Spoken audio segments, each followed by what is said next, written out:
Thetis Graduate School of Business, en las que queremos compartir con ustedes las experiencias de nuestros académicos / profesionales en temas de actualidad. Hoy contamos con la valiosa presencia del contador público Armando Álvarez Carmona, que nos va a hablar de un campo del que tiene amplia experiencia, el tema de la empresa familiar. En la continuidad de la empresa familiar en tiempos de crisis, que es el nombre de la conferencia de hoy, Armando analizará los valores y características específicas de las empresas familiares y sus retos y oportunidades para enfrentar esas crisis. Entre ellas ahora, en los retos del COVID-19, que nos está afectando a todos. Estimado Armando, buenas tardes. Es una gran alegría poder tenerte entre nosotros en este espacio. Hola Mónica, muy buenas tardes. Qué gusto verte así a la distancia. Aunque Armando Álvarez Carmona es ampliamente conocido por todos ustedes, permítanme que comparta con ustedes unas breves notas de su bio. Armando Álvarez es contador público por Thetis Universidad, con maestría en Ciencias de la Familia por la Universidad de Anáhuac, así como en Mediación de Conflictos por la Universidad Internacional de Valencia en España. También tiene un diplomado en Orientación Familiar por la Universidad de Anáhuac. Él es socio fundador y actualmente director de la firma Álvarez Carmona y Asociados. Es el responsable de atender a las prácticas de gobierno corporativo, empresas familiares y sucesión patrimonial, atendiendo a clientes tanto en México como en los Estados Unidos. Y es miembro activo de relevantes redes profesionales nacionales e internacionales. Por ello, es un honor haber contado en varias ocasiones con el contador Álvarez como instructor del Instituto de Alta Dirección de nuestra escuela. Y no queriendo robarles más de su tiempo, les voy a ceder la palabra a nuestro ponente de esta tarde. Adelante, Armando. Gracias, Mónica. Muy buenas tardes tengan todos. Antes que nada, pues espero que estén sanos y salvos en su casa, privilegiando ahorita lo que es el tema, pues, de cuidarse, de guardar la sana distancia y de, pues, respetar todas las normas que nos dan las autoridades para salir adelante con esta contingencia que tenemos del COVID. Voy a compartirles la pantalla para que podamos ver la presentación en la que me voy a estar guiando. El tema se llama la continuidad de la empresa familiar en tiempos de crisis. 3 características que nos dicen lo que es la empresa familiar. Y estas características son de todos los que estamos aquí ahorita en la charla conocidas, pero las voy a decir nada más muy rápidamente para estar en el contexto. 1, la propiedad de la empresa le pertenece a una familia, es decir, la familia es dueña de una empresa. 2, los que toman las decisiones de la empresa es la propia familia. Y 3, lo que distingue a esta empresa también del resto de otras empresas es que esta empresa o la familia pretende que la empresa trascienda de generación en generación y siempre conservando su característica de empresa familiar. Esto es, que sigue estando en propiedad de la familia y que sigue estando gestionada por la familia. El tema, como tiene que ver con la crisis, tomé esta frase de Alberto Einstein, que es en la crisis que es en la crisis que nace la inventiva, los descubrimientos y las grandes estrategias. Esto quiere decir que vamos viendo desde la perspectiva positiva de qué nos puede servir a todos nosotros esta crisis en la que estamos viviendo.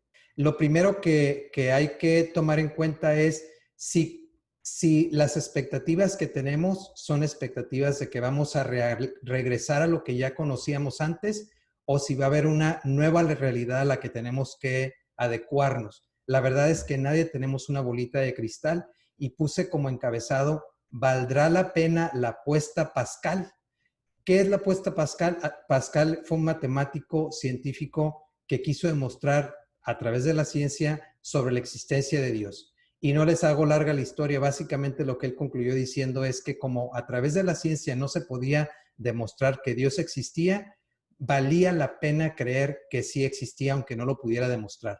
Entonces vale la pena creer en algo como lo que dijo Bill Gates en marzo del 2015 en la charla esta de TED.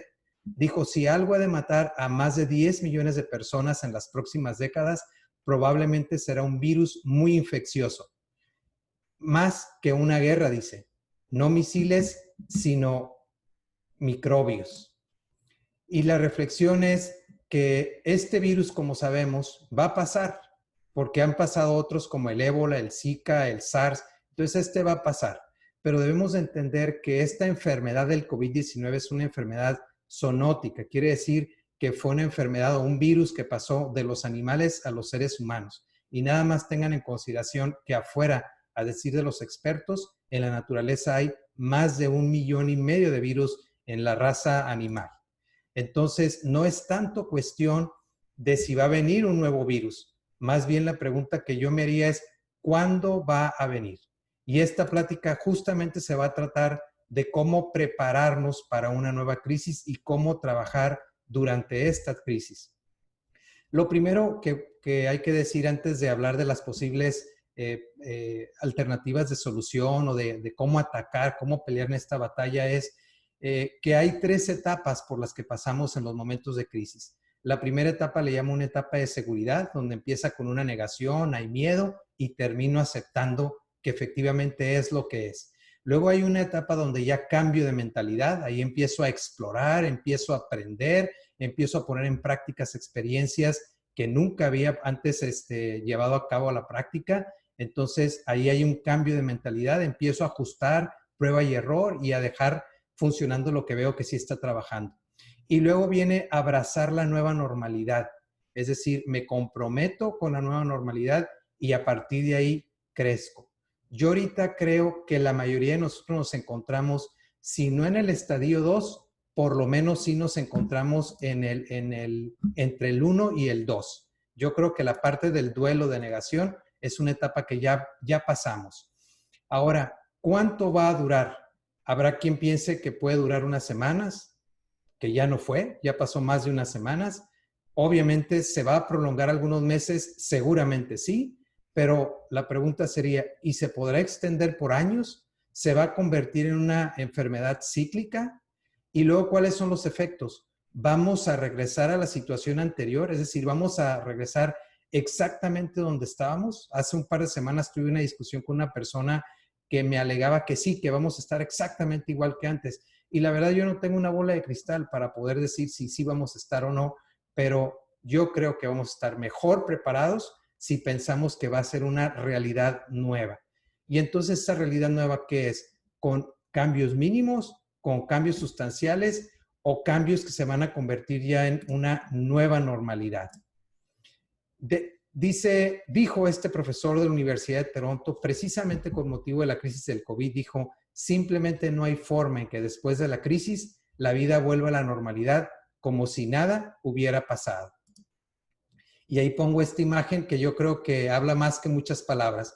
En la parte de arriba vemos al Papa asomándose al balcón hacia la Plaza de San Pedro y vemos aquella multitud que no cabe un alfiler. Y la foto de abajo es esta pasada Semana Santa. Nadie en la Plaza de San Pedro. Y puse un pedacito de la letra de una de las canciones que interpretaba José José. Lo que un día fue, dice la canción, y yo le puse signo de interrogación, pero los que conocen la canción saben que dice no será. Entonces, no tenemos la bola de cristal, insisto. La verdad, yo creo que la mejor manera de estar preparados ante la adversidad es pensando que va a haber adversidad y no pensando que todo va a ser miel sobre hojuelas. Aquí, muy rápidamente, para que ustedes entiendan dónde se están dando las problemáticas en la familia empresaria, en la empresa familiar, nos va a servir este modelo de John Davis y de Taguiery de 1982. O sea, ya tiene sus añitos, pero es un modelo que hoy por hoy en toda la ciencia, digamos, de las empresas familiares se maneja de manera consistente. Entonces, ahí hay un círculo que nos dice que ahí hay unos miembros que pertenecen a una familia. Este otro círculo nos dice que ahí hay unas personas que son propietarios de una empresa y acá abajo los que trabajan en la empresa toman decisiones y lo operan día a día. Ahí en apariencia, si estuvieran separados los 3 círculos, no hubiera mayor problema. Una de las características que justamente reviste la empresa familiar y que la hace diferente al resto de las empresas son las intersecciones que ustedes van a empezar a ver en estos círculos. Por ejemplo, en el número 4 tenemos familiares que son dueños. En el número 5 tenemos familiares que trabajan en la empresa. En el número 6 no son familiares, pero son dueños que trabajan en la empresa. Y en el 7, algo muy común que vemos, dueños que son familiares y que trabajan en la empresa. Estos 3 círculos nos dicen que en la medida en que yo no sepa distinguir en qué momento traigo puesta cuál de las gorras o cuál de las cachuchas se va a prestar a que yo esté en mi trabajo pensando como dueño o como hijo de dueño o como futuro dueño. Y entonces, en lugar de someterme a las reglas de productividad, de disciplina que hay en el negocio, yo estoy pensando con una mentalidad de que yo el día de mañana voy a ser tu jefe. ¿Quién eres tú para darme órdenes, por ejemplo? Entonces, no abundo más en el tema del modelo de los 3 círculos, simplemente decirles que ahorita que veamos las soluciones que se están proponiendo en la crisis, vamos a hablar de soluciones para la familia, soluciones para la propiedad y soluciones para la empresa. Esto lo voy a abordar más adelante, pero simplemente decirles desde ahorita para que lo vayan teniendo en el contexto, que la empresa tiene unos órganos que la gobiernan, que usualmente son la asamblea de accionistas y el consejo de administración. Y abajo, no me voy a meter en el detalle, hay una serie de comités que van a apoyar al consejo de administración. La familia, probablemente muchos de los que me están escuchando ahorita no sabían que la familia también necesita tener unos órganos de gobierno, sobre todo que se distinga claramente qué gobierna la empresa y quién gobierna y cómo gobierna la familia. Entonces, los asuntos de familia, que sepamos que los vamos a tratar en familia, y los asuntos del negocio los vamos a tratar en la empresa. Entonces, la familia va a tener una asamblea familiar, va a tener un consejo familiar y puede que tenga algunos de los comités que incluye aquí la lámina. Y aquí ya están los dos órganos de gobierno juntos. Tenemos, donde está en amarillo, empieza el órgano supremo máximo de la empresa, que es la asamblea de accionistas. Abajo viene el consejo de administración, que son los órganos de gobierno, y de ahí para abajo vienen los órganos de gestión. Y fíjense quién tiene contacto con la familia. El consejo familiar va a tener contacto con la asamblea de accionistas. Le va a decir cuál es la misión de la familia, cuál es el propósito de la familia, cuál es la visión, la misión, los valores que quiere privilegiar la familia. Eso se lo va a transmitir a la asamblea de accionistas. Y por otro lado, el consejo familiar y el consejo de administración van a tener comunicación para temas que son en común entre ellos. Por ejemplo, el consejo familiar quiere hacer alguna obra de filantropía, pero pues no sabe cómo andan las finanzas de la empresa. Entonces tiene que ir a platicar con el consejo de administración para ver si es prudente hacer un desembolso del tamaño que tiene pensado la familia. Entonces, fíjense cómo entre los dos órganos de gobierno para la familia y para la empresa hay una interrelación. Y les puse esto porque quería llegar justo a una de las primeras acciones que tienen que hacer las familias empresarias para empezar a buscar soluciones. Crear un comité de crisis. Y habrá quien me diga ahorita, oye Armando, pero a ver, ahí tienes una asamblea de accionistas, un consejo de administración, una asamblea familiar, un consejo familiar, y yo no cuento con nada de eso. Bueno, no se preocupen por esos cuadritos. Ahorita préstenle atención a lo que está nomás en el cuadrito punteado de rojo. Porque si ustedes no tienen un consejo de administración, no les voy a decir que lo formen ahorita. Lo que les voy a decir es que júntense con sus gentes que tienen capacidad de análisis, capacidad de decisión, capacidad de poder ver puntos ciegos que ustedes no tienen, y con ellos discutan qué hacer ante la crisis. Y ese sería, digamos, su consejo de administración, un consejo, digamos, ahorita provisional. Y lo mismo en la familia. Nos juntamos en la familia y en la familia tomamos ciertos acuerdos de cómo nos vamos a comportar para guardar ahorita distancia respecto de esta enfermedad, para las formas de entretenimiento, cómo vamos a ayudar en los quehaceres del hogar, etcétera, etcétera, horarios y demás. Entonces, esos dos grupos, la familia y el consejo de administración y los dueños de la empresa, tienen que formar un comité de crisis. ¿Y qué es un comité de crisis? Como viene aquí en esta lámina, el comité de crisis les va a ayudar a una gestión unificada ante la crisis, es decir, no que cada quien ande haciendo acciones por su lado. Las decisiones, ahorita es importante la rapidez más que la precisión, entonces les va a ayudar a acelerar las decisiones y les va a ayudar a definir prioridades, que también no se trata de hacer una lista extensa, inmensa, con 5 que hagan, que sean viables, esas son las que hay que atacar. Ahora bien, ¿cuáles son sus funciones específicamente del comité? Evaluar qué grado de exposición tiene la empresa, financiero, obviamente, de sanitario, cómo repartir las responsabilidades de lo que va a hacer cada uno, dotar de coherencia y unidad todas las acciones, no que uno esté haciendo unas cosas que van en contrasentido con lo que está haciendo el otro, establecer una política de información durante la crisis, quién da la información hacia adentro, hacia los dueños del negocio, quién la da hacia afuera, hacia los terceros, cómo protegemos la imagen de los stakeholders, de los terceros externos a la empresa, o sea, la buena imagen de la empresa, y cómo vamos analizando y corrigiendo el rumbo para ir recuperándonos y para ir logrando la sostenibilidad. Y estos son los stakeholders, digo, porque es una palabra anglosajona, la usé en la lámina anterior. Tenemos los externos, que son los clientes, los proveedores, las instituciones financieras, mi competencia, el Estado, la sociedad. Y los internos, pues son los dueños, los directivos y mis trabajadores.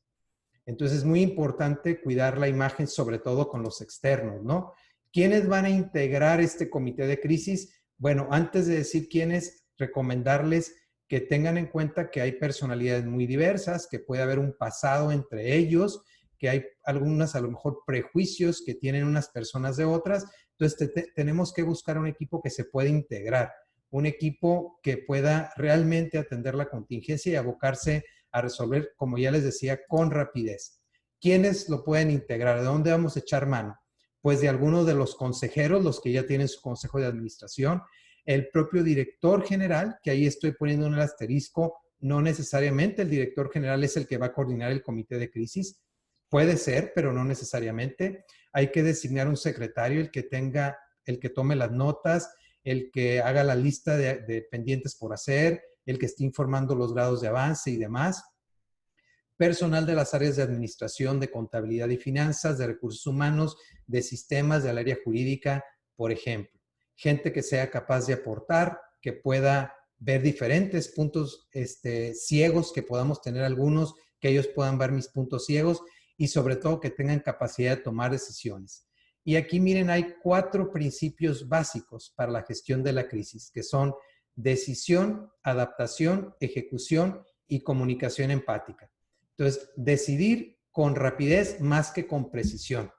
Entonces, aquí es como ustedes han visto los peletones de funcionamiento, ¿no? Que dicen preparen, apunten, listos, fuego. Pues aquí hagan de cuenta es preparen, fuego, apunten y listos. O sea, tú tírale, con que ya tengas, digamos, un porcentaje adecuado de información para tomar la decisión, no el 100%, pero a lo mejor ya cuentas con el 70%, con el 60%, y eso te va a ayudar a implementar una decisión para tener unos resultados viables. Yo prefiero resultados viables que resultados perfectos, como es una de las frases del doctor Jaime Alonso.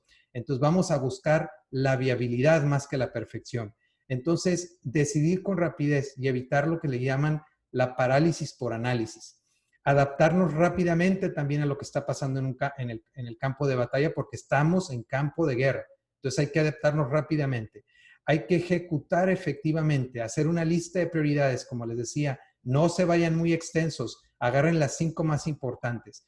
Y luego tengo que comunicar de manera empática tanto las buenas como las malas noticias. Y este es el proceso que vemos en la gestión de crisis. Decidir, hacer, evaluar, decidir, hacer, evaluar, decidir, hacer, evaluar. Entonces, evalúo los riesgos, pongo unos indicadores, los voy monitoreando, recibo retroalimentación, tomo las medidas correctivas, vuelvo a reevaluar el plan, adecuo los procesos y otra vez evalúo riesgos y es decidir, hacer, evaluar y eso se repite permanentemente. El líder ante la crisis pues le va a tocar tomar decisiones difíciles. Ahorita cuando entremos ya en los campos de familia, empresa, propiedad, pues van a ver cómo hay algunas que le va a tocar al líder afrontarlas, como por ejemplo una de ellas pues a él le va a tocar hacerla de negociador y va a tener que buscar las mejores condiciones, las que sean las más óptimas para la empresa, para que la empresa se sostenga. Entonces le va a tocar negociar nuevas condiciones. Su rol principal pues va a ser el de ser un motivador, generador de optimismo, de confianza y mostrar empatía con los stakeholders, es decir, con los internos y externos. No se vale que yo por querer salir de la crisis pues yo pisotee y me quiera aprovechar de mis clientes y los precios los duplique, los triplique, que a mis proveedores les quiera dejar de pagar o les quiera incluso que me vendan por debajo de su costo, que mis empleados, no sé, igual cometa yo con ellos actividades que no son las más justas con ellos. Entonces tenemos que ser empáticos también, ¿no? Con las necesidades que tiene el otro, porque así como yo estoy en crisis, él también lo está. Y obviamente pues se va a trazar un plan y él se va a asegurar de que se sigue el plan y la clave es comunicar, comunicar, comunicar. El líder, hay estas recomendaciones que hace el despacho de Landsberg Gersig, que es un despacho de Boston, que dice que este es el momento clave del líder. Entonces hay que ser consistente. De los que nos están escuchando que juegan golf, ustedes saben lo importante que es el follow through. O sea, cuando golpean la bola, seguir todo el bastón hasta atrás para que la pelota no agarre un efecto de slice o un efecto de hook, ¿no? Entonces, igual en este actuar que va a tener el líder, tiene que ser consistente. O sea, no nomás dar el primer pasito y quedarse en la introducción, pero luego ya no siguió lo demás, ¿verdad? Nomás leyó la introducción del libro. Entonces, hay que ser consistente, hay que tener absoluta claridad en cuanto a cuáles son esas prioridades que yo les decía, listen 5, pero además la empresa tiene un propósito. ¿Cuál es el propósito de la empresa? Hay que ser guardián de la gobernanza. Si hay órganos de gobierno, ver que esos órganos de gobierno estén trabajando eficientemente. Hay que clarificar también los roles y las responsabilidades de las personas, delegándoles las tareas que a cada quien les van a competir en estos momentos de crisis. Y sobre todo tener una visión integral, una visión amplia, holística, que incluya no nada más el salir ahorita de la crisis, sino también los planes de sucesión y contingencia, como lo vamos a ver más adelante. Carlos Dumois, que es presidente del CEDEM, él dice, el líder es responsable hasta sus últimas consecuencias por lo que hace o deja de hacer en la compañía. Es momento de líder para brillar. Es momento de líder para hacer para lo que nació, para lo que se le escogió ocupar esa posición de liderazgo. Las etapas ante la respuesta de la crisis van a ser estas: durante la crisis, después de la crisis y más allá de la crisis. Algunos me dirán y con toda la razón, oye Armando, es que también hay antes de la crisis. Claro, hay antes de la crisis, sí, claro que hay una etapa que es antes de la crisis, nomás que ahorita ya estamos durante la crisis y la verdad es que la mayoría no tuvimos el tino de hacer la apuesta Pascal. Y desde que el 2015 Bill Gates hablaba de los virus, la verdad es que a todos nos cogió mayormente desprevenidos. Ya para la siguiente, claro que vamos a tener un antes de la crisis. Pero ahorita vamos a ver el durante la crisis. ¿Qué hacemos durante la crisis? Y son dos objetivos centrales: salvaguardar nuestras vidas y salvaguardar nuestro negocio. ¿Cuáles son los referentes básicos que vamos a usar para decidir en los tres elementos que hablamos: la familia, la propiedad y la empresa? Nuestra salud, la salud de nuestra familia y de nuestros colaboradores. El propósito y valores de la empresa, muy importante. El modelo de negocios que tenemos, ver si es un modelo que sigue siendo válido, y el flujo de efectivo, porque en estos momentos el efectivo es el rey, cash is king. Vamos a hablar entonces de acciones que podemos tomar en la familia. Acciones que podemos tomar en la familia son, pues, respetar las reglas de distanciamiento social. ¿Puedo ir o no puedo ir a visitar a mis papás, a mis abuelos? ¿Es apropiado o no? ¿Puedo recibir visitas? Todas las recomendaciones que esté dando el comité de crisis, quién es el que las va a compartir en la familia y estar seguro que todos las entienden y que todas las van a seguir. Obviamente es importantísimo contar con seguros médicos. Un seguro de grupo nos caería bastante bien. Hay que concientizar a la familia sobre el bien común, porque probablemente, y no probablemente, seguramente se requiere que nos ajustemos el cinturón en ciertos privilegios económicos o materiales que estábamos teniendo como familia, y ahorita va a haber necesidad de, como dice el punto 5, racionar los beneficios económicos a los familiares. Cash is king. Entonces tengo que cuidar el dinero para lo más indispensable. Hay que establecer y comunicar lineamientos de viaje. ¿Se puede salir? ¿No se puede salir? ¿Quién puede salir? ¿En qué condiciones puede salir? Y fomentar también la solidaridad y la colaboración, porque esto nos va a ayudar para lo que venga. Y sobre todo ver si alguno de los miembros de la familia está con algún problemita emocional, de estrés, pues buscarle el apoyo emocional adecuado. Ahora, en la propiedad, en cuanto a lo que es la dueñez de la empresa, hay que, si habíamos seguido la política de poner muchos huevos o todos los huevos en la misma canasta, es momento de rebalancear el portafolio de inversión. Entonces, tengo que empezar a ver otras canastas donde puedo distribuir mis huevos. Hay que limitar las distribuciones de dividendos. De hecho, la Comisión Nacional Bancaria y de Valores a todas las empresas del sistema financiero les mandó, muy empezando la crisis, un boletín diciéndoles que se restringieran de distribuirles dividendos a los dueños de los bancos y de las demás instituciones financieras. Y no nada más de dividendos, sino también si yo les pagaba ciertos servicios, gastos, todo eso limitarlo. Hay que aumentar la frecuencia de las reuniones que tiene el Consejo de Administración para estar en sintonía entre los dueños y los que gobiernan la empresa. Y hay que etiquetar fondos líquidos que tengamos para adquirir activos que puedan ser estratégicos para nosotros y que ahorita los podemos comprar en valores muy atractivos, en precios atractivos. Consideraciones antes de ver las acciones de la empresa. Algunas consideraciones en la empresa. Tenemos que tomar en consideración 8 temas. Los segmentos de clientes, si son clientes al mayoreo, menudeo, público doméstico o le vendo al extranjero. ¿Cuál es mi propuesta de valor? Los canales de distribución que tengo y canales de comunicación. Mi relación con el cliente. Flujo de efectivo otra vez. Los recursos y actividades clave. La red de socios estratégicos y mi estructura de costos. Con eso en mente, ¿cuáles acciones son las que vamos a tomar?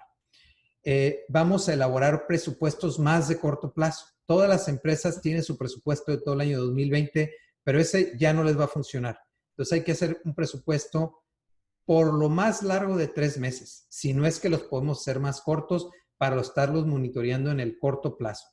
Reducir costos y gastos va a ser el enfoque que vamos a tener en la empresa. ¿Cómo ahorramos? Entonces, ¿cómo reducimos costos y gastos?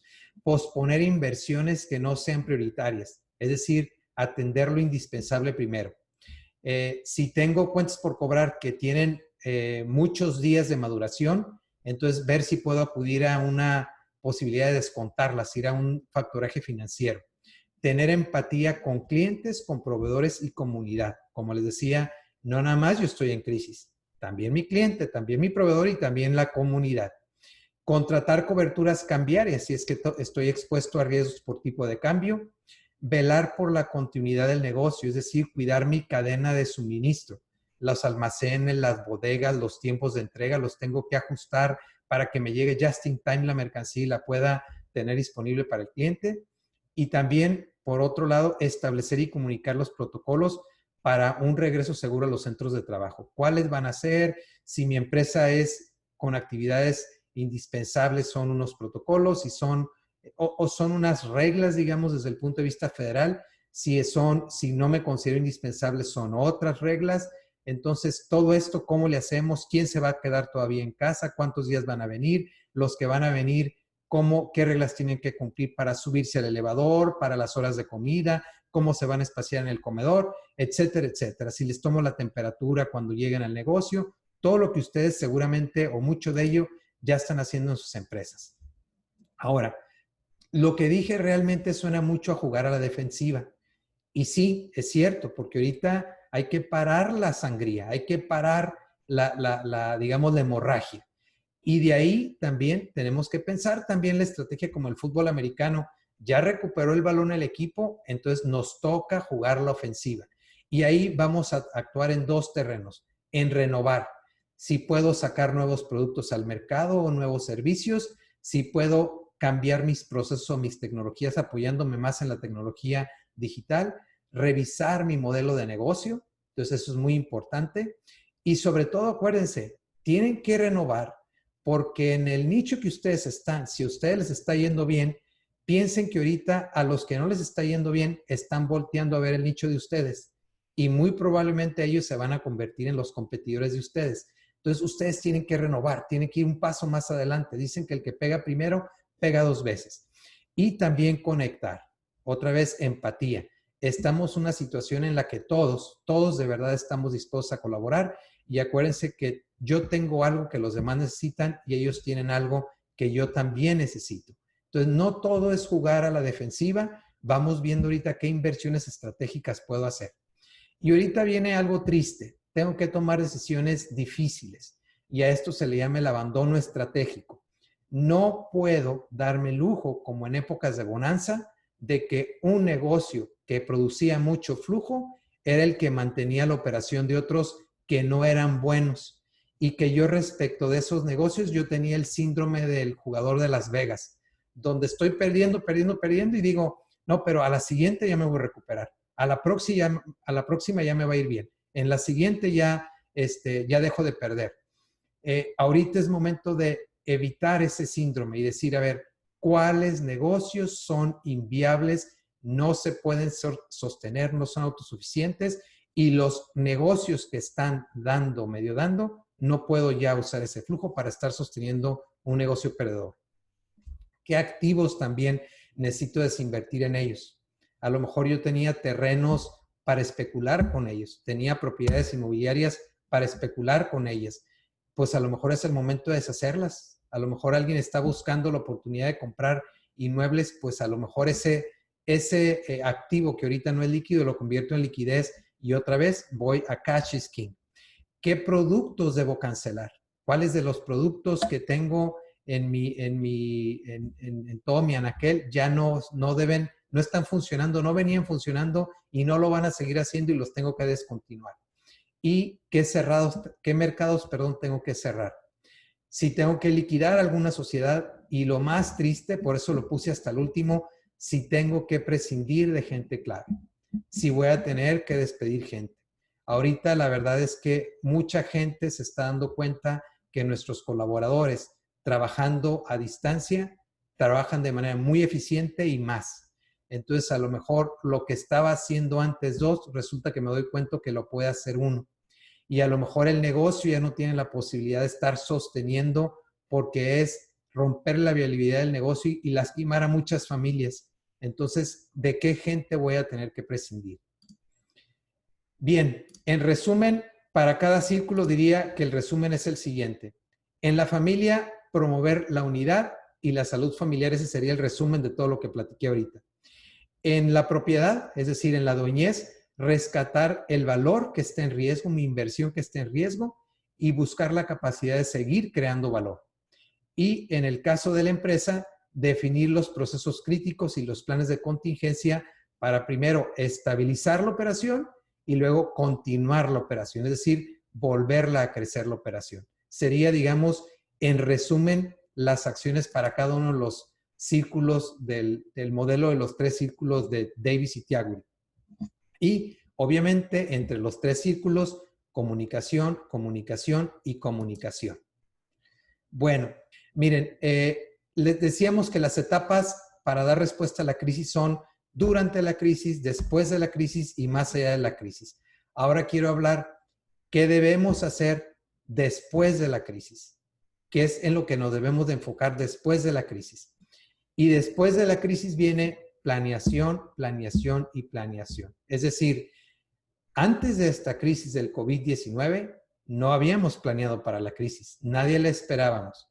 Y muchos, la verdad, cuando reflexionamos en corto, decimos, es increíble cómo este virus, que además no es un ser vivo, nos tenga de rodillas como nos tiene la humanidad entera. Y a la humanidad entera. Entonces, es increíble lo que generó este pequeño virus. Entonces, pues hay que planear porque, como ya decía, más vale, como dicen, hombre prevenido vale por 2, y entonces hay que pensar que van a venir otras crisis. Y entonces, ahorita tenemos que determinar qué vamos a hacer hoy para estar en una situación más favorablemente mañana. Es decir, no se ocupa de las decisiones futuras la planeación, se ocupa de las decisiones presentes que van a tener un impacto en el futuro. Entonces, yo desde ahorita decido lo que quiero actuar, lo que quiero implementar, justamente para poder aceptar el impacto que voy a tener en el futuro. Y algo muy importante también es justo decirlo, que por planear no estamos eliminando el riesgo. Simplemente estamos aceptando los riesgos correctos en el tiempo oportuno. Esos, digamos, son como los principios de la planeación. Ahora, primero lo primero. ¿Qué es lo primerito que tenemos que hacer? Platicar. platicar de qué aprendimos. ¿Qué aprendimos en la empresa? Por ejemplo, ¿qué funcionó? ¿Qué no funcionó? ¿Qué hicimos diferente y entonces debemos de seguir haciendo?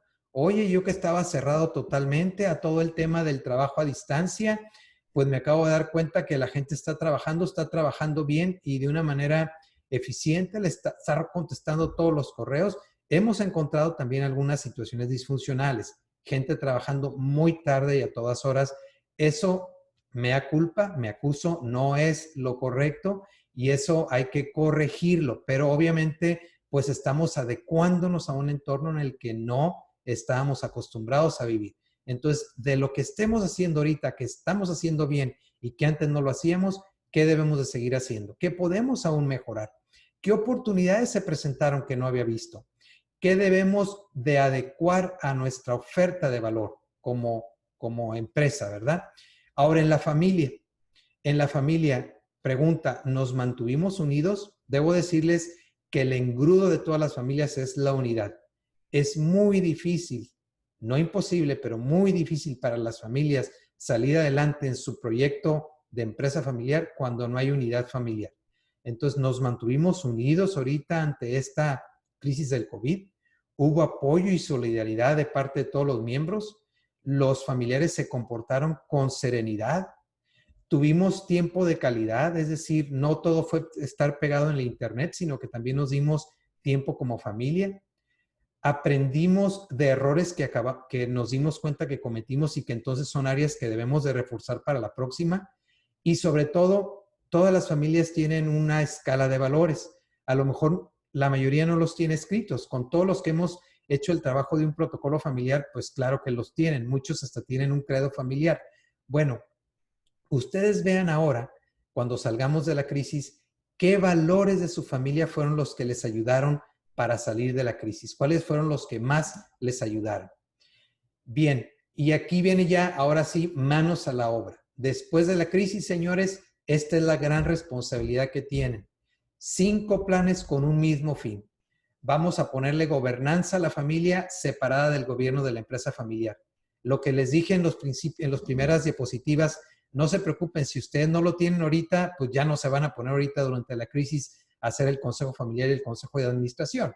Pero pasando la crisis, señores, su responsabilidad es implementar el protocolo familiar, crear la asamblea y el consejo familiar. Si es necesario, realmente no todas las familias tienen el tamaño y los recursos para hacer una oficina familiar o constituir, por ejemplo, una fundación o crear un fondo familiar, pero si están en ese tamaño de familia, pensar en esa posibilidad. Yendo al tema de la empresa, instaurar y reglamentar el consejo de administración o primero un consejo consultivo que el día de mañana se convierte en un consejo de administración, crear cuando sea necesario, no en un principio se necesitan crear los comités de los que habla las mejores prácticas de gobierno corporativo, que son el de auditoría y prácticas societarias, implementar estas mejores prácticas de gobierno corporativo, establecer sistemas de control interno y de administración de riesgos. Eso por lo que hace al gobierno de la empresa. En el tema de la empresa, pero ahora en la parte operativa, en la parte de la visión estratégica, viene la planeación estratégica. Hacer nuestro análisis de fortalezas, oportunidades, debilidades y amenazas, hacer la planeación estratégica, establecer un sistema de información basado en indicadores claves y establecer un sistema de mejora continua. Planeación sucesoria, y aquí no estoy hablando de dinero, estoy hablando de mando, de autoridad. Establecer un plan de desarrollo y de formación de los socios jóvenes, de los consejeros y de los empleados familiares, que vayan aprendiendo a ser dueños, que vayan aprendiendo a ser consejeros y que vayan aprendiendo el día de mañana a ser el servidor de todos los demás, es decir, a ser el director general de la empresa.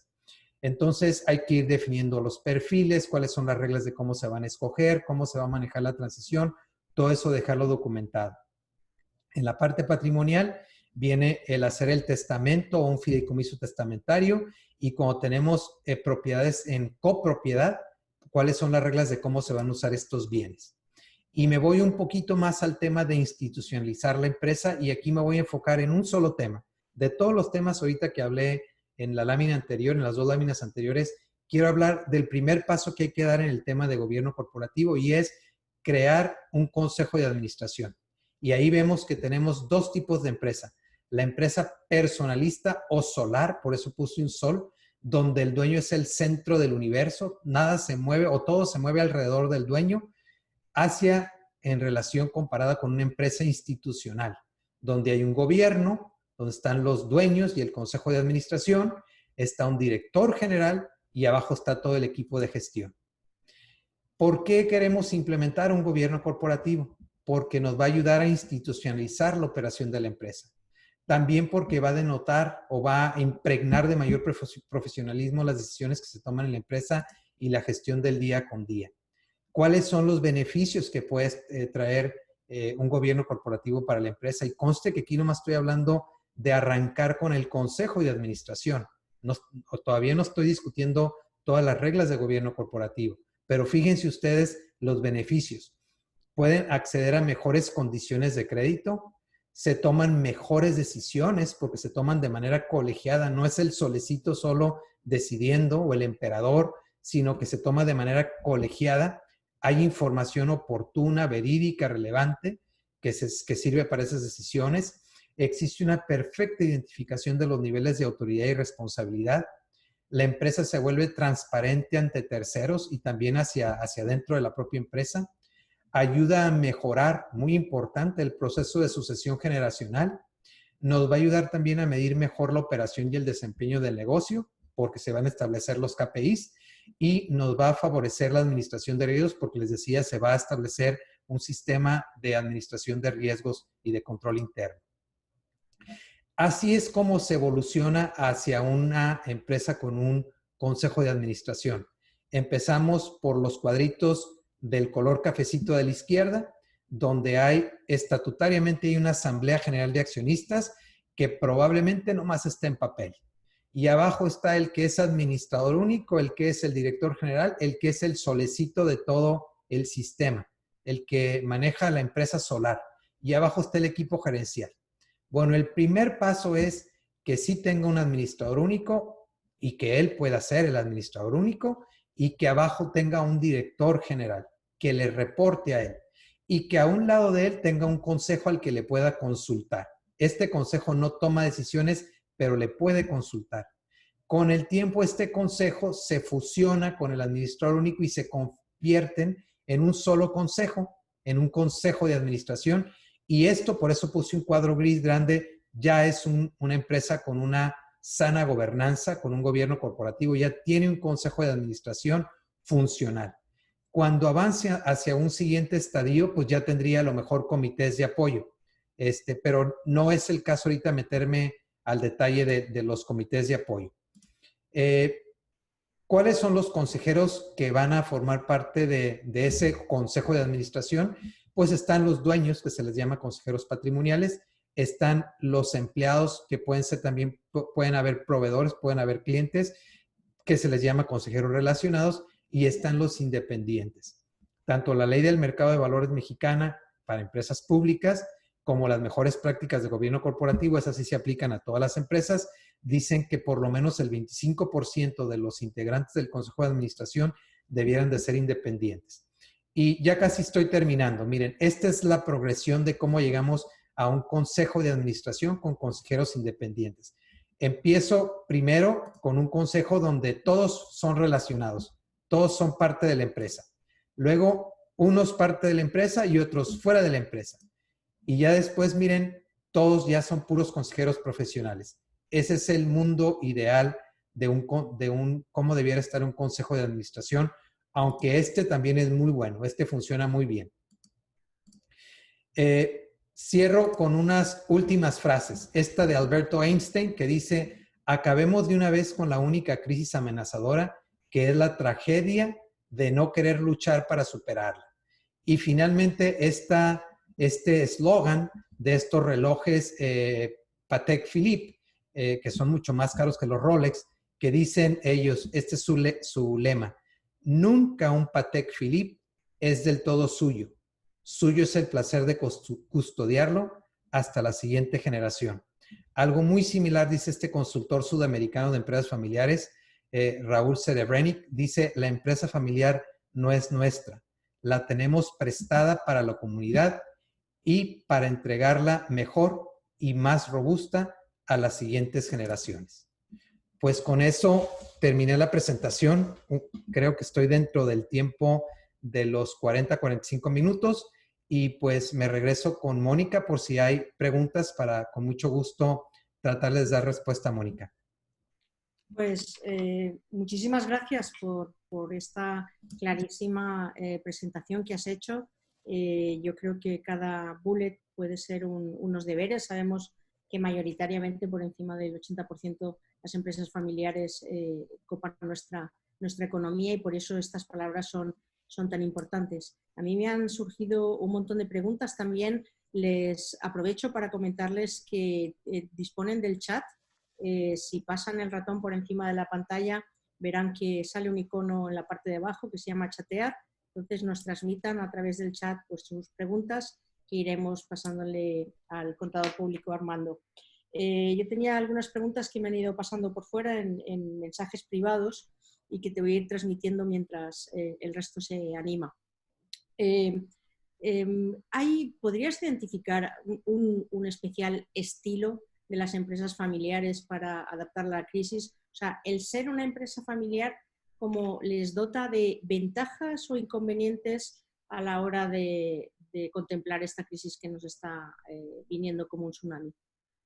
Yo creo que tiene unas ventajas la empresa familiar y que es algo que no comenté al principio de la plática cuando dije que no era la intención abundar más sobre el tema de lo que es una empresa familiar en relación con el resto de las empresas, porque es una empresa como cualquier otra, pero tiene unas fortalezas que no tienen las demás empresas. Por ejemplo, que al ser familia y al estar unida, tiene una empatía que puede ayudar a que se tomen las decisiones de manera más rápida, más armoniosa y sobre todo con el compromiso que tienen las empresas familiares, que es una visión de largo plazo, porque la empresa familiar, como decía, tiene como principio el querer que el negocio pase de una generación a la siguiente y a la siguiente y que permanentemente se conserve en manos de la familia y que esté gestionada por la familia. Entonces, justamente eso que las hace ser como un muégano a la empresa familiar, le va a permitir ser muy rápida, muy eficiente y sobre todo ser muy consistente y muy unida en las decisiones que esté tomando ante cualquier crisis, ¿no? Sea esta, que es una pandemia, pero sea alguna crisis que esté pasando de manera particular la empresa en algún momento dado de su historia. No, desde luego estoy totalmente de acuerdo. Me recuerda también esta pregunta a la última transparencia que has hablado sobre, de alguna forma, el legado de la empresa familiar y muy parecida a la pregunta anterior. Una de las preocupaciones que tenemos, pues una vez cortada, en cierto sentido, la hemorragia, ¿no? Es el mantenimiento de esta incertidumbre, que no sabemos el tiempo que va a ocurrir y que nadie tenemos una bolita para saber cuánto tiempo. No las curvas que se pueden más o menos predecir, sino realmente durante cuánto tiempo tendremos al coronavirus dando vueltas. En esta etapa de incertidumbre, en lo que es la longitud de lo que va a tener la crisis y hacia dónde vamos a llegar, ¿también es la familia un estandarte? ¿Es más resiliente una empresa familiar a este tipo de incertidumbre? ¿Cómo lo ves? Sí, pues es una de las características que sobresalen en la empresa familiar, que en estos tiempos que le llaman VUCA, que son volátiles, inciertos, etcétera, la empresa familiar se distingue justamente por su resiliencia, que esto es pues ser resistente ante la adversidad, pero además salir como el ave fénix, ¿no? Creo que hay unas características que ya las dije que hacen que eso sea una particularidad de la empresa familiar. Y para que se entiendan, pensemos en una empresa no familiar. En una empresa no familiar, cuando yo estoy, por ejemplo, trabajando como ejecutivo, como directivo, no es mi compromiso estar ahí de largo plazo. Si hay otra empresa que me ofrece unas mejores prestaciones, un mejor salario, unas mejores condiciones laborales, probablemente no voy a dudar en cambiarme de negocio. En cambio, en la empresa familiar, usualmente la familia se ve de largo plazo en el negocio, se ve pues porque es el legado familiar. Entonces eso hace que cuando tienen un problema frente de ellos, su visión no sea cortoplacista. Su visión es una visión de largo plazo. Ellos normalmente están viendo hacia el largo plazo y eso es lo que las hace realmente resilientes. porque están acostumbradas a pensar en que de esta vamos a salir. No es de que me bajo del barco y busco una mejor oportunidad. En la empresa familiar es, vamos a unirnos, lo que les decía, vamos a bajarnos prestaciones, vamos a quitarnos beneficios económicos en beneficio de poder tener las posibilidades de hacer más viable la empresa y poder salir mejorados para la siguiente. Ha llamado mucho la atención el tema final donde has comentado el tema de los consejos y la profesionalización de los consejos. Nos preguntan si nos podías dar algún consejo sobre el criterio para seleccionar consejeros independientes y de alguna forma si esto cuesta mucho. Sí, hay unas características de los consejeros y de hecho hay un autor que pone un cuadrante, son cuatro dimensiones que tiene el cuadrito donde explica la característica de los diferentes consejeros independientes para sumarlos al consejo, ¿no? Y hay unos que no van a ser muy eficientes porque siempre me van a decir lo que quiero oír.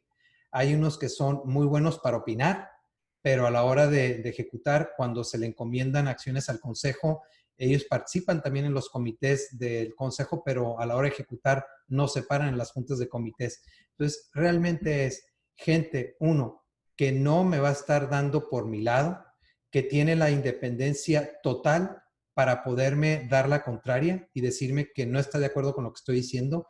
Y ahí, Mónica, para poder entender la independencia, la ley del mercado de valores y las mejores prácticas de gobierno corporativo, y aunque suena que estoy hablando de empresas públicas, pero acuérdense, cuando hablamos de buenas prácticas de gobierno corporativo, tenemos que voltear a ver qué está haciendo la empresa pública y luego eso traerlo a la empresa cerrada, a la empresa privada. Entonces, ellos tienen unas reglas que son, por ejemplo, no puede depender sus ingresos en más de un 10% de tu negocio. Entonces, si él es tu proveedor y más del 10% de sus ingresos provienen de tu negocio, por más que no sea tu familiar y no sea dueño del negocio y no sea empleado, no va a ser de todo independiente porque él está cuidando su negocio. Entonces, hay unas reglas para las características de independencia, pero creo que más bien atendiendo a la pregunta es buscar a alguien que tenga el tiempo para ir a las reuniones, que tenga el compromiso de hacer los quehaceres que se encomienden al Consejo de Administración, que no tenga pelos en la boca para decir lo que está mal, incluso al mismo director o al propio presidente del consejo. Básicamente serían como las características que yo vería. Y agregaría algo más. Habemos 16 tipos de personalidades diferentes en el mundo, de acuerdo a un test que se llama Myers-Briggs Type Indicator. Entonces, esto hace que algunos veamos unas cosas y otros vean otras diferentes que nosotros no vemos. Es decir, nosotros tenemos unos puntos ciegos como ellos los pueden tener. Entonces, mi recomendación es que traten de incorporar a gente que tiene otros puntos de vista diferentes a los míos, porque me va a ayudar a no decir más de lo mismo, sino me va a ayudar justo a abonar en los puntos ciegos que yo tengo. De hecho, este comentario, al hilo de lo que decías de prepararnos para el futuro, es una cosa fundamental, ¿no? Ese aire fresco, ese punto de vista distintos, por lo menos, para que exista una discusión en el sentido americano de la discusión, o sea, poner encima de la mesa temas nuevos que tengan puntos de vista diferentes y que luego en un momento determinado se tomen decisiones, ¿no? Por eso Correcto. que gente que sea precisamente con ideas distintas y esa es la ventaja que tiene la profesionalización. Exactamente. Nos preguntan también sobre las nuevas generaciones que todavía no han tenido experiencias en la operación de la empresa familiar, en este caso. Siempre es un proceso el tema de integración de las nuevas generaciones. Ahora, en momento de coronavirus, ahora en momento de crisis, ¿siguen las mismas normas? ¿Tiene que haber planteamientos diferentes con el tema de la sucesión?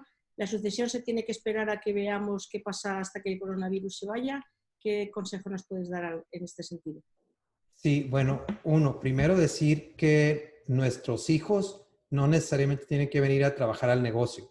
No digo que no lo vayan a hacer, pero digo que no es su obligación.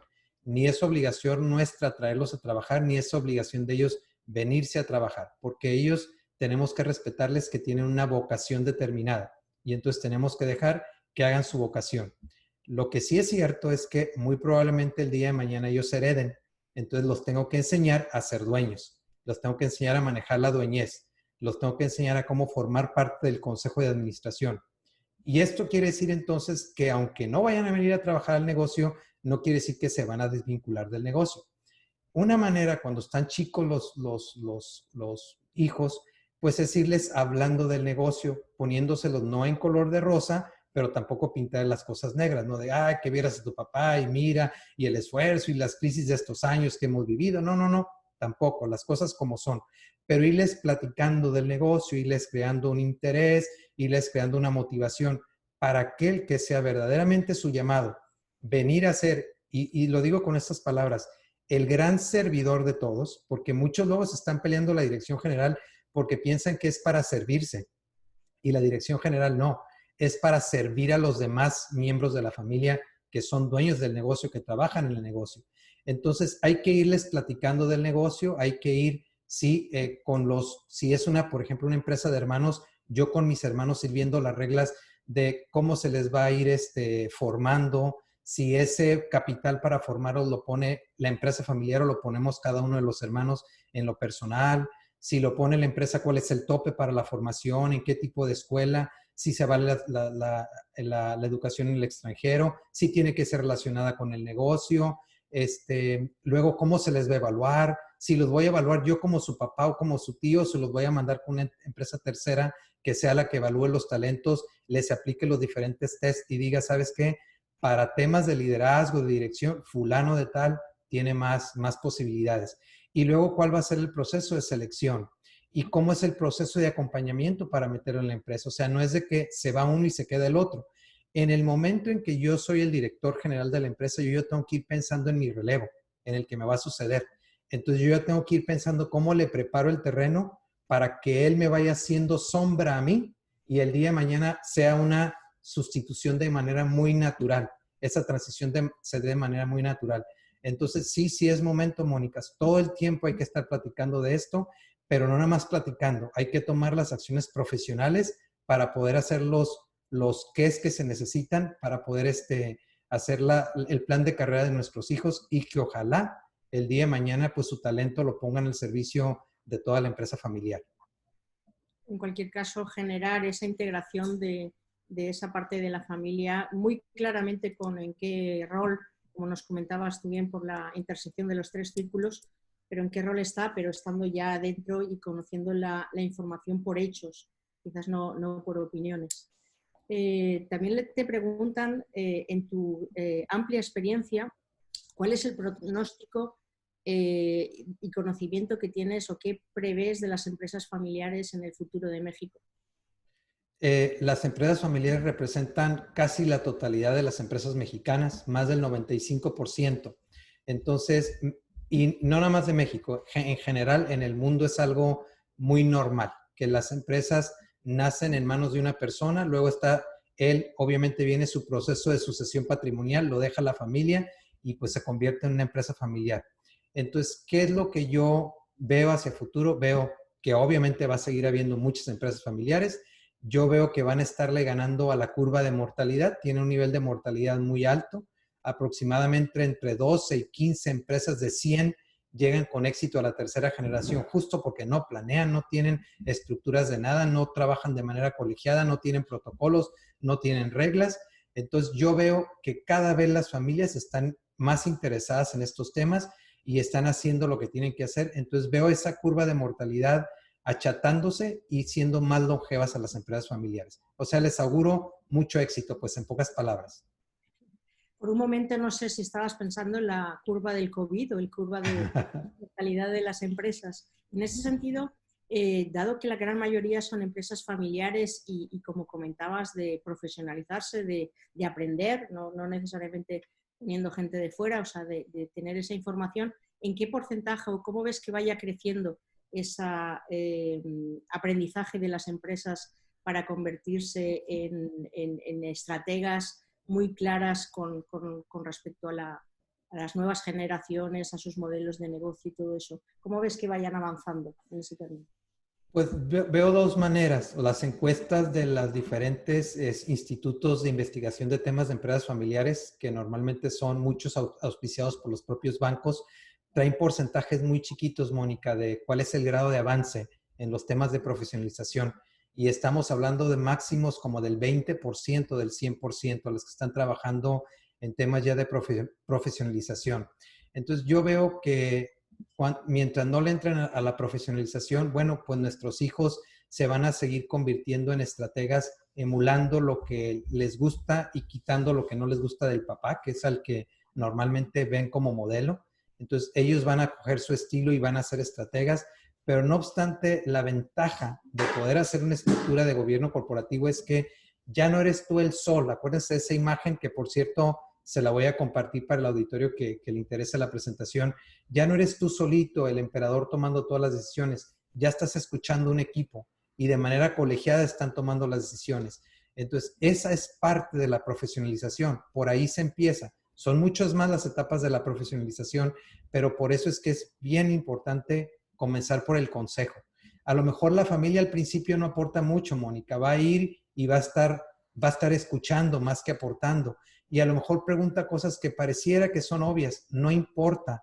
Están aprendiendo, son los dueños. Es importante que sepan lo que está pasando en la empresa porque también queremos que los socios se comporten de manera serena.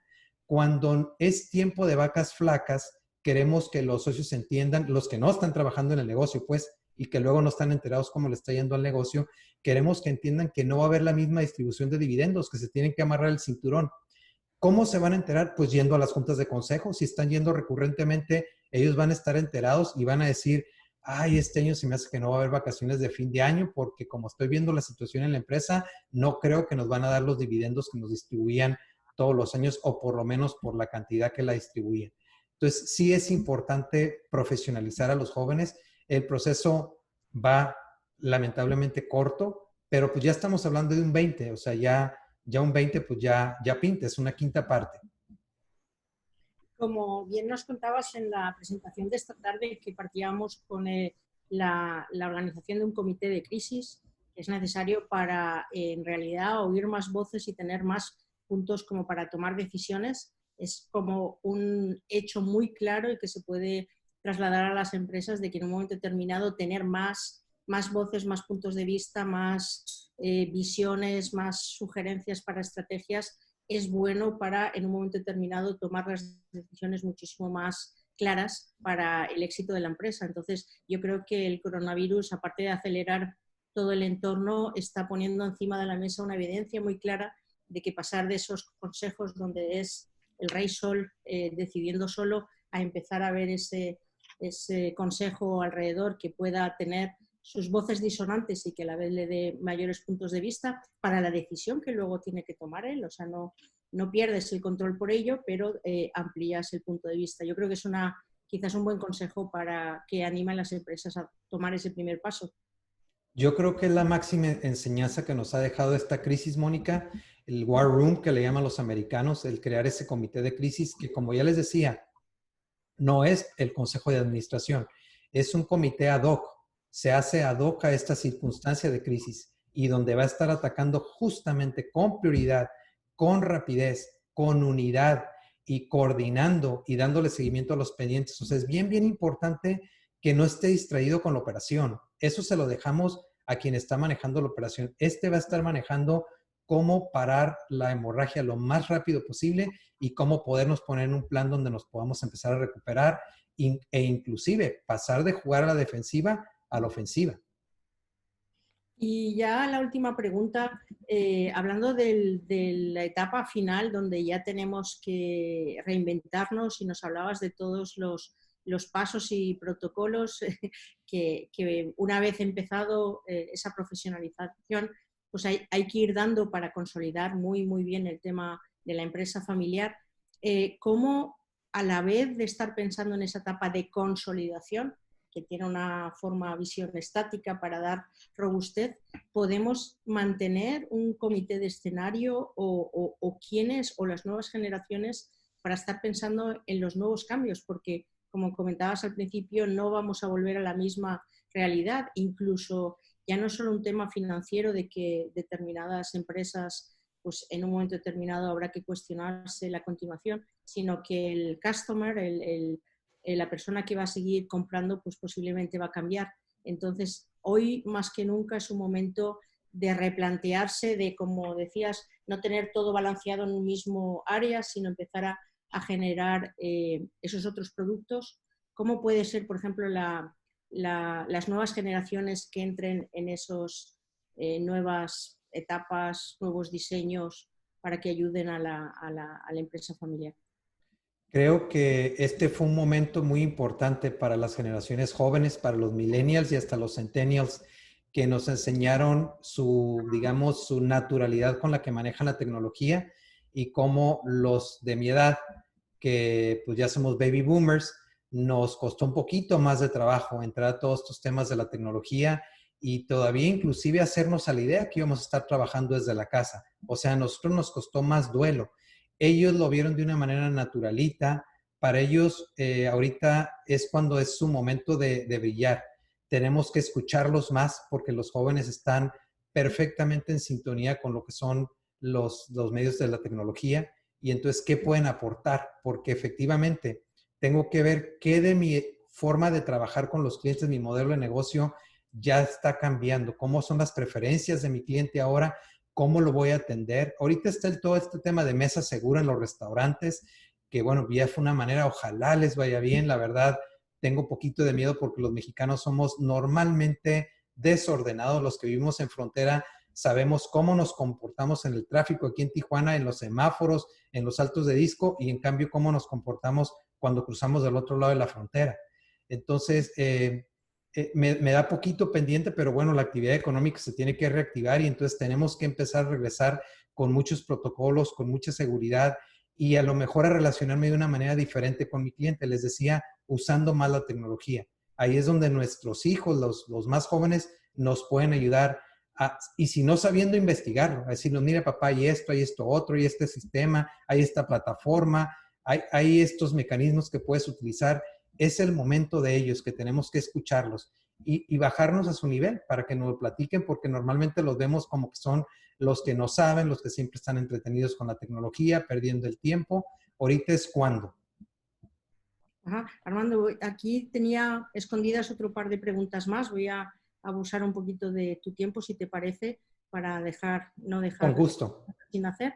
Se habla de la parte financiera, o sea, ¿qué presupuesto se debe dedicar al gobierno de la empresa familiar y si existen algunas recomendaciones en el tanto por ciento de este presupuesto? Sí, es una muy buena pregunta y la verdad es que no tengo estadísticamente, no es un dato que he averiguado, digamos, en estudios de empresas, cuánto es lo que le destinan al presupuesto, pero obviamente pues hay que contar con un acompañamiento, obviamente ese no va a ser gratis, hay que pagar por ese acompañamiento en lo que se arman las estructuras, eso quiere decir, pues hay que contratar, perdón, algún par de asesores. Y después, cuando ya se contratan los los consejeros externos, hay familias que pagan a los consejeros, hay familias que no les pagan a los consejeros, son filosofías diferentes. Digamos que lo correcto es a un consejero independiente pagarle lo mismo por hora que yo le estaría pagando a mi director general de más alto nivel. Bueno, pues el director general, ¿no? ¿Cuál es lo que le pago por hora? Pues cuántas horas vienes al consejo, eso sería como lo adecuado. Cuando hablo de consejeros profesionales también, estoy hablando de consejeros que no nada más fungen con independencia, sino que además, pues de eso viven. O sea, ellos cobran y pues se la pasan en consejos alrededor del país y del mundo. Entonces, pues es obvio que va a haber un costo por eso, pero ahí les estoy dando un valor de referente. O sea, ¿cuánto pagas por hora tu máximo directivo? ¿Cuántas horas lo vas a ocupar? ¿Quieres que se meta en el comité de planeación, en el comité de auditoría? ¿Cuántas horas quieres que le dedique? Pues págale esas horas. Entonces, no es tampoco la gran cantidad del mundo, ¿eh? Ahora, lo que sí es cierto, y debo decirlo, es que todo este proceso de gobierno corporativo, de gobernanza familiar, de buscar la promoción de la unidad familiar y cuidar a la empresa, porque siempre decimos, cuando la empresa está bien, la familia va a estar bien. Cuando la familia está bien, no necesariamente la empresa está bien. Es decir, si yo busco lo mejor económicamente para la familia, no necesariamente quiere decir que le va a estar yendo bien a la empresa.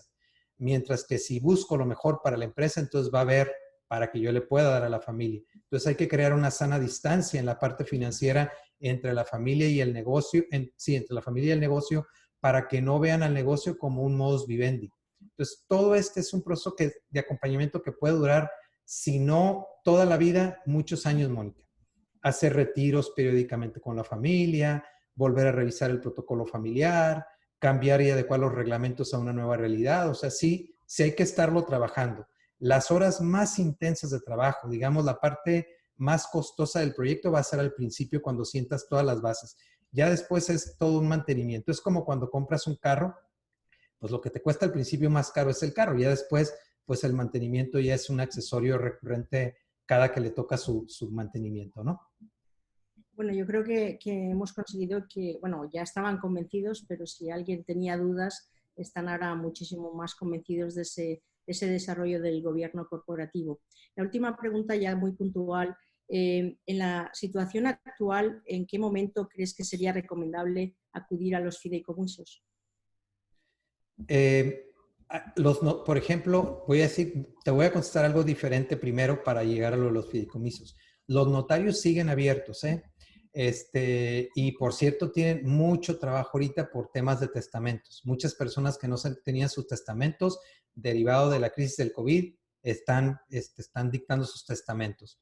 Entonces, habiendo dicho eso, quiero decir entonces que seguramente los departamentos fiduciarios de los bancos también están abiertos.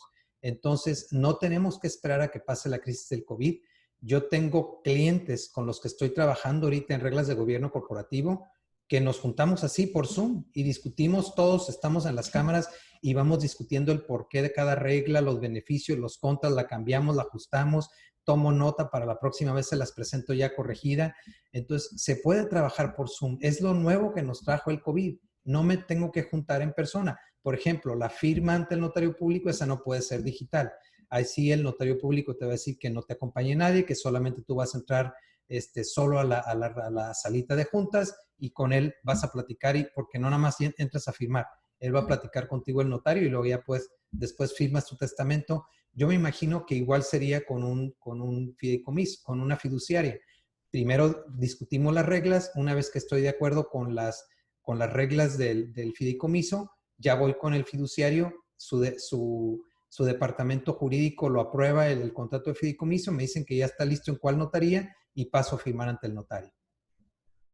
Entonces sí, pues la respuesta es sí, no hay que esperar a que pase la crisis del COVID.